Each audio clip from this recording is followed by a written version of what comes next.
నమస్తే welcome to our channel. నేను ప్రియా కౌశిక్. ప్రస్తుతం మనతో పాటు సీనియర్ జర్నలిస్ట్ కిరణ్ పోల్దాస్ గారు ఉన్నారు. వారితో మాట్లాడు. నమస్తే సార్. నమస్తే అండి. సార్, నిన్న ప్రెస్ మీట్ లో జగన్ గారు ఫస్ట్ టైం విజయసాయి రెడ్డి గారి రాజీనామా గురించి రియాక్ట్ అయ్యారు.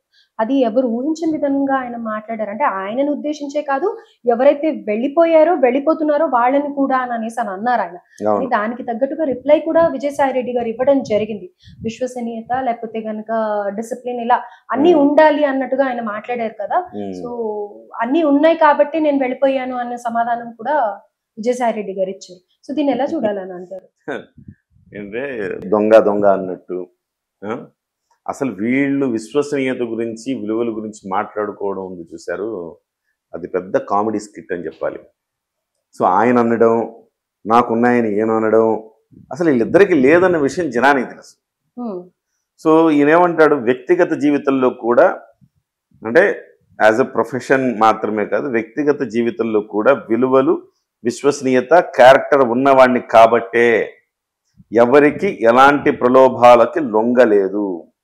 ఇక్కడ రెండు రకాలుగా తీసుకోవచ్చు. వ్యక్తిగత జీవితంలో కూడా విలువలు విశ్వసనీయత క్యారెక్టర్ ఉన్నాయి నాకంటే, ఆ వ్యక్తిగత జీవితంలో జగన్మోహన్ రెడ్డికి విలువలు విశ్వసనీయత క్యారెక్టర్ లేదని అర్థం. నాకు వ్యక్తిగత జీవితంలో కూడా ఉన్నాయంటే నీకు లేదనే కదా అర్థం. అంతే కదా. సో ఆయనకి కౌంటర్ ఇస్తూ ఆ మాట అన్నాడు. తర్వాత ఏమన్నాడు, ఎవరికి ఎలాంటి ప్రలోభాలకి లొంగలేదు. ప్రలోభాలకి లొంగలేదు అంటే ఇక్కడ జనం ఇదంతా ఓపెన్ బుక్ అండి. ఆయన ఎందుకు రాజీనామా చేస్తాడు?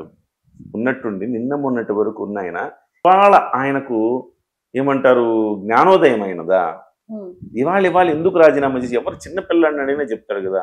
ఆయన రాజీనామా చేయటం వల్ల ఆ రాజీనామా చేసిన స్థానాన్ని కూటమి భర్తీ చేయబోతుంది.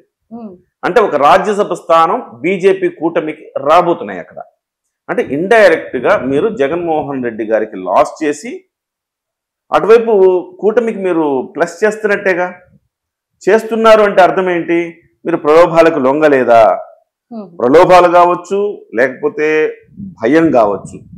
దాని గురించి ఏమన్నాడు, భయం అనేది నాలో ఏ అణువును లేదు కాబట్టి రాజ్యసభ పదవికి పార్టీ పదవుల్ని మరియు రాజకీయాలనే వదులుకున్నా. మీరు భయపడే రాజీనామా చేశారని అందరూ అనుకుంటున్నారు. ఆ సమయంలో నాకు ఏ అణువులోనూ నాకు భయం లేదని చెప్పి మేకపోతు గాంభీర్యం అంటారు కదా, అది ఈయన చూపిస్తున్నది. అసలు జగన్మోహన్ రెడ్డి అడగటానికి జగన్మోహన్ రెడ్డికి అర్హత లేదు, ఇలా చెప్పడానికి ఈయనకు అర్హత లేదు. ఎందుకంటే వీళ్ళిద్దరూ ఒకళ్ళు A1 అయితే ఒకళ్ళు A2. సో వాళ్ళు కేవలం రాజకీయంగానే కాదు, వ్యాపార పరంగానే కాదు, క్రిమినల్ హిస్టరీలో కూడా తోడు దొంగలే వాళ్ళిద్దరూ. ఈ తోడు దొంగల్ని సమాజం ఎట్లా నమ్మాలి? ప్రియాంక గారు చెప్పండి. తోడు దొంగలు ఇద్దరు. సో ఇవాళ విశాఖపట్నంలో అనేక భూ కబ్జా ఆరోపణలు ఉన్నాయి ఆయన మీద.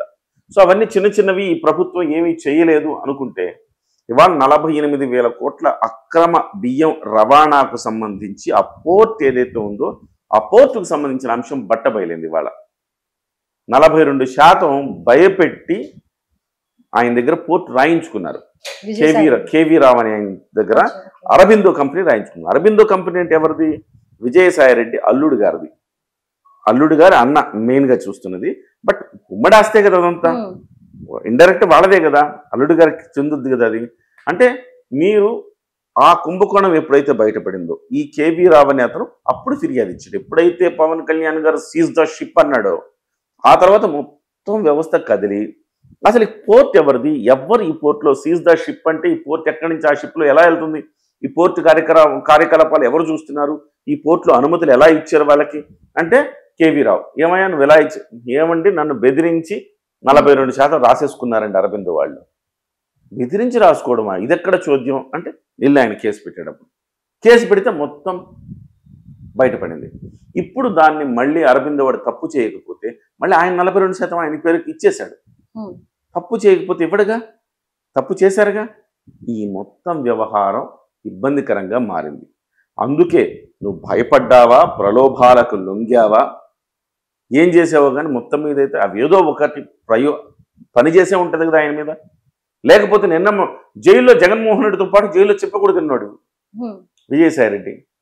జగన్మోహన్ రెడ్డితో పాటు ఆ రోజు కూడా జైల్లో ఆయన ఏమి వదిలిపోలేదుగా, జగన్ని జైల్లో ఉన్నప్పుడు ఉన్నాడు. అధికారంలో లేనప్పుడు ఉన్నాడు, అధికారంలో ఉన్నప్పుడు ఉన్నాడు. ఆయనకి రాజ్యసభ అంతే గౌరవం ఇచ్చి జగన్మోహన్ రెడ్డి ఒక ముగ్గురు సామంతరాజులు అయితే ఒక సామంతరాజుగా ఈయన ఉన్నాడు ఉత్తరాంధ్రకి. అలాంటి వ్యక్తి ఉన్నట్టుండి ఎవరో వచ్చి బుద్ధుడికి బోధి చెట్టు కింద జ్ఞానోదయం అయినట్టు ఈయనకి ఇట్లా జ్ఞానోదయం అయ్యి ఈయన వరుసగా అసలు రాజకీయాల్ని త్యజించి వెళ్ళిపోవడం అంటే ఎవరైనా నమ్ముతారా? ఓర్పుతో ఉండాలి అని అనేసి అని అన్నారు కదా అక్కడ. మరి ఇన్ని రోజుల నుంచి ఓర్పుతూనే ఉన్నట్టుగా అనుకోవాలి కదా విజయసాయి రెడ్డి గారు. డెఫినెట్గా ఇది జగన్మోహన్ రెడ్డి గారు ఆడుతున్న ఒక ట్రాప్ అని చెప్పాలి. అంటే జగన్మోహన్ రెడ్డి గారు ఏం చేస్తున్నారంటే, నా దగ్గర నుంచి ఎవరైనా వెళ్ళిపోతే వాడు దొంగ, వాడికి విశ్వసనీయత లేనివాడు, వాడొక 420 అని క్రియేట్ చేసేలా మాట్లాడుతున్నాడు. తద్వారా ఇంకెవ్వరు వెళ్లకుండా చేసుకునేందుకు అదొక ప్లాన్. కానీ విషయం జనానికి అంతా తెలుసు. జగన్మోహన్ రెడ్డి ఎక్కడి నుంచి వచ్చాడు, ఎలా వచ్చాడు, ఆయనకి తండ్రి శవాన్ని అడ్డు పెట్టుకొని శవరాజకీయం చేశాడు. మరి అందులో విలువలు ఉన్నట్ట, విశ్వసనీయత ఉన్నట్ట? తండ్రి శవమే వెళ్ళలేదు. అప్పుడే నువ్వు ఎమ్మెల్యేలతో సంతకాలు పెట్టించుకుని నేను ముఖ్యమంత్రి అవ్వాలన్నావు. నీ ముఖ్యమంత్రి కాంక్ష ఎంత బలమైంది నీది? సో నువ్వు శవరాజకీయం చేయడానికి వెనకాడవు, ఎవరినైనా లేపేయటానికి వెనుకాడవు, ఎవరి దగ్గరైనా వంగడానికి నువ్వు వెనుకాడవు. నేను వరుసగా అడుగుతా, 4 పాయింట్లు అడుగుతా. ఫస్ట్ పాయింట్, ఆ రోజు తండ్రి శవం అక్కడ ఉంటే నువ్వు రాజకీయం చేయకూడదు కదా. తండ్రి అంటే ప్రేమ ఉన్నప్పుడు, కుటుంబం విలువలు ఉన్నప్పుడు, విలువలు అంటున్నావు కదా, విలువలు నీకున్నప్పుడు, ఆ విశ్వసనీయత నీకున్నప్పుడు నువ్వు ఆ రకమైన పని చేయకూడదు కదా. ఆటోమేటిక్గా కాంగ్రెస్ అధిష్టానం ఆ పార్టీ పని ఆ పార్టీ చేస్తుంది కదా. First thing. రెండవది, నువ్వు నీ తల్లిని చెల్లిని గెంటేసావు, తల్లిని అధ్యక్షులుగా పెట్టావు, అలాంటి తల్లిని అధ్యక్షురాల పదవి నుంచి తీసేసావు. ఇంకేం విలువలు ఉన్నట్టు నీకు? చెల్లిని నీకోసం కాలికి బలపం కట్టుకొని తిరిగింది చెల్లి. ఆ అమ్మాయిని ఏం చేసాం, వాళ్ళ చెల్లిని ఏం చేశాడు, ఆమెను కూడా తన్ని తగిలేశాడు. ఆమె చివరికి వాళ్ళ అన్నయ్య మీద తీవ్రమైన ఆరోపణలు చేస్తుంది. తల్లి చెల్లి తండ్రి ఎవ్వరూ లేరు, మళ్ళీ విలువల గురించి ఎలా మాట్లాడతాడని పెద్ద ఆశ్చర్యం. బాబాయ్ ఎలా చనిపోయాడు? నువ్వు ఎవరికి మద్దతు ఇస్తున్నావు? చంపేసిన వాళ్ళకి మద్దతు ఇస్తున్నావు నువ్వు.